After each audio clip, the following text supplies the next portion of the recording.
BNP chairperson Begum Khaleda জিয়ার সুস্থতা কামনায় বলহাল উপজেলা শ্রমিক দলের উদ্যোগে মিলাদ ও দোয়া মাহফিল অনুষ্ঠিত হয়।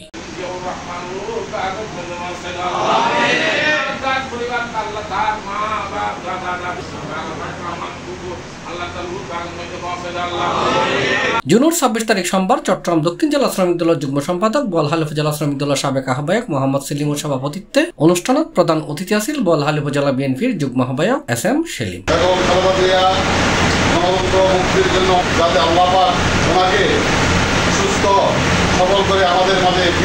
এডের প্রধান বক্তা ছিল বলহালি পৌরসভা বিএনপির যুগ্ম আহ্বায়ক শেখ মনির উদ্দিন, বিশেষ অতিথি ছিল চট্টগ্রাম দক্ষিণ জেলা যুব দলের যুগ্ম সম্পাদক মোহাম্মদ মন্নান, যুগ্ম সাধারণ সম্পাদক সাইমউদ্দিন টিটু, উপজেলা শ্রমিক দলের যুগ্ম আহ্বায়ক মোহাম্মদ নাসের, মোহাম্মদ রহমতুল্লাহ সহ সিনিয়র নেতৃবৃন্দ।